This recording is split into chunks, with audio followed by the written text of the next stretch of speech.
Five. Five.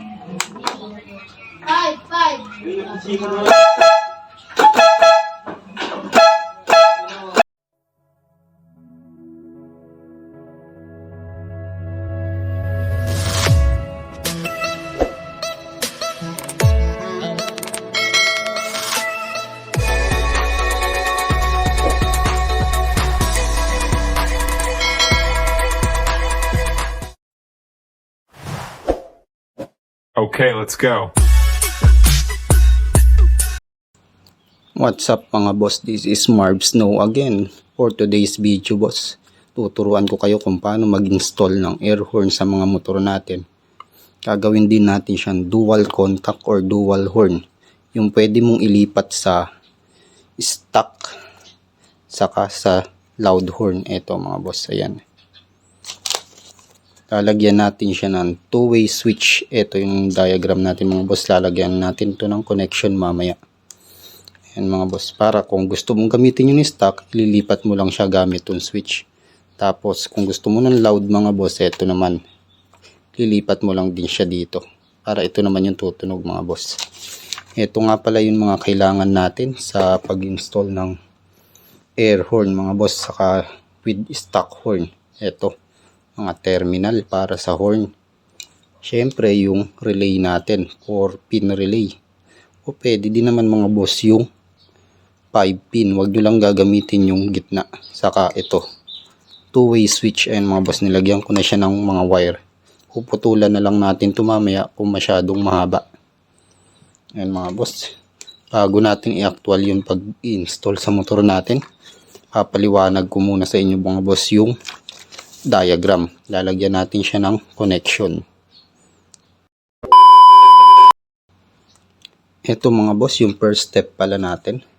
Yung 86, lalagay lang natin siya boss dun sa negative. Ayan mga boss. Sa negative ng motorcycle horn terminal. Ito boss yung terminal na ikinakabit sa stock horn natin mga boss. Hanapin nyo lang yung negative at positive nya. Gumamit na lang kayo boss ng tester. Ayan. Tapos yung 85 naman mga boss, doon naman siya sa positive ng horn terminal natin. Ayan mga boss. Tapos yung 30 naman mga boss, ito yung 30 sa relay natin, ilalagay natin yan sa accessory wire. Ayan mga boss. Ayan, may kulay siya para hindi kayo malito. Dito siya mga boss. Hanapin nyo lang mga boss yung accessory wire ng motor nyo. Huwag nyo siyang irerekta sa positive ng battery kasi kahit naka-off na yung motor nyo mga boss, tutunog pa rin yan. Kaya dapat sa accessory wire na lang mga boss. Tapos yung 87 naman mga boss, ito, yung 87, connectan nyo siya sa gitna ng two-way switch. Ayan. Basta hanapin nyo lang yung pinaka gitna niya mga boss, yung positive. Kadalasan sa two-way switch, kulay pula yung wire niya sa gitna. Kasi ito boss, binago ko na. Pero pula pa rin yung lagay ko. Ayan. Sa gitna ng two-way switch. Pagkatapos niyan mga boss, ito namang isa na to, connect, ito, palitan natin kulay. Ayan. Ito namang kabila mga boss. Ayan. Yung isang terminal ng two-way switch, irekta nyo ngayon sa positive ng loud horn. Itong air horn ko mga boss, meron siyang terminal, ayan, positive saka negative. Pero yung ibang loud horn naman mga boss, wala naman siyang polarity, kaya okay lang kahit saan nyo ilagay dito.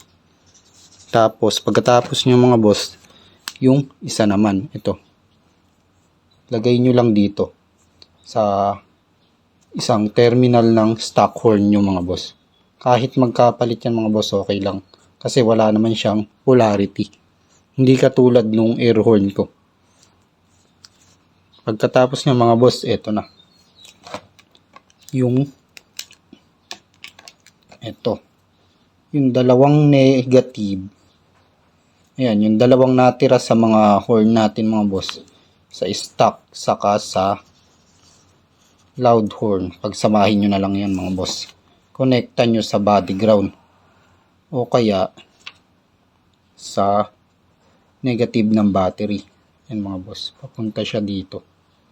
Ayan, pasensya na. Medyo magulo na mga boss. Pero ayan, may kulay naman siya. Ayan mga boss. Dito lang siya.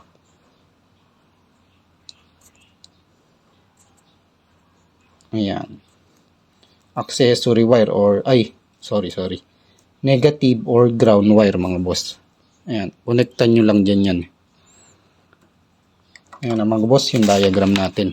Sa terminal nga pala boss ng horn nyo sa mga motor, okay lang yan. Pag nalito kayo, pagpalitin nyo lang. Kung saan siya gagana, okay na yun. Para hindi na kayo gumamit ng tester. Kung nagkamali kayo ng kabit, pagpalitin nyo lang mga boss. Para hindi na kayo gumamit ng tester. Yan mga boss yung diagram natin. Madali lang yan mga boss. Yan. Pag sinwitch mo to, magpapalit siya ng horn.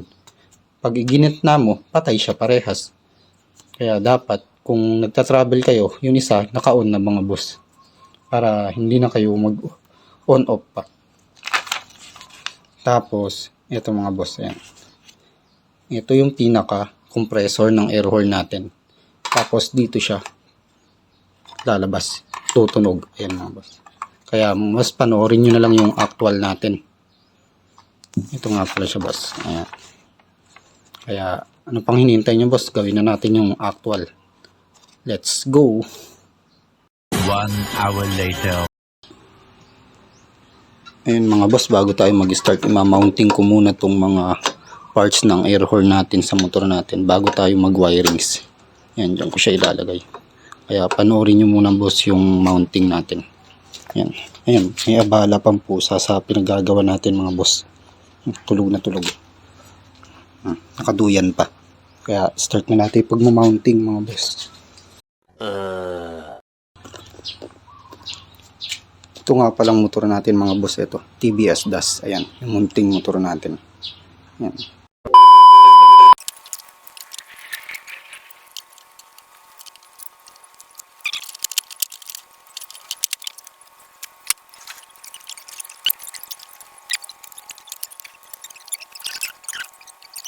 Twelve seconds later.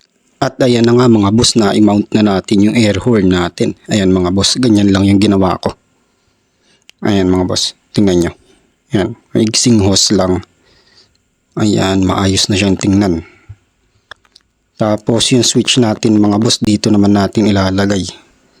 Dito mga boss, ayan. Diyan sa banda dyan mga boss, ibubutas natin dyan mamaya. Yan, para mas maayos tingnan mga boss. Saka medyo mababa lang. Eto na nga mga boss, wala na istorbong pusa. Ayan, kakababa lang nanduyan. Kaya ayan mga boss, ayan, naayos na din natin yung switch natin mga boss. Ayan, dyan natin siya inilagay. Tapos eto yung kabila niya mga boss. Ayan, puputulan na lang natin yung wire mamaya.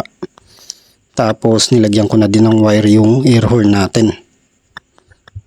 Tapos dito natin boss ilalagay yung 85 saka 86. Ayan mga boss, yung terminal ng horn natin, ng stock horn. Ayan mga boss, hanapin nyo lang dyan sa mga motor nyo mga boss. Tapos dito tayo kukuha ng accessory wire mga boss. Ayan mga boss, dito sa banda dito, ayan sa taas. Ayan, yung papuntang, saan ba to? Ayan, yung papuntang USB port natin mga boss. Ayan, dyan ako kukuha ng accessory wire, yung positive nyan mga boss. At ayan mga boss, iaayos muna natin yung wire natin bago natin i-sound check yung air horn natin mga boss. Yeah, let's go!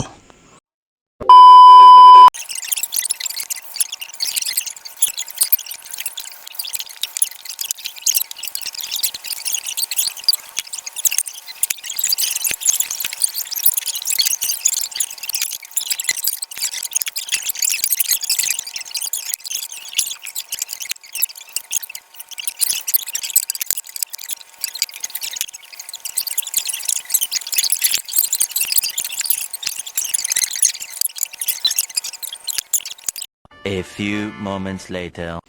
At eto na nga mga boss, i-sound check muna natin bago natin ikabit yung fairings natin mga boss.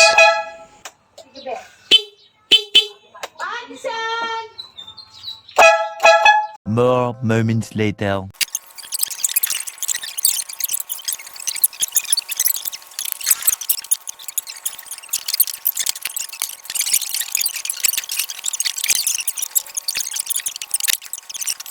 Ten seconds later. At eto na nga mga boss, i-final sound check na natin. Nakakabit na kasi yung fairings natin para malaman natin kung maayos ba yung tunog niya. 10 seconds later.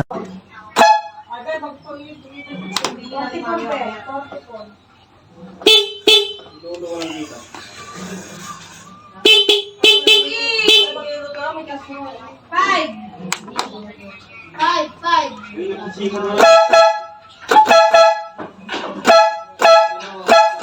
Ayan mga boss, okay na siya. Kaya maraming salamat sa mga nanood. Kaya mag-follow, like, subscribe, and share ka na dyan mga boss. Let's go sa ulitin.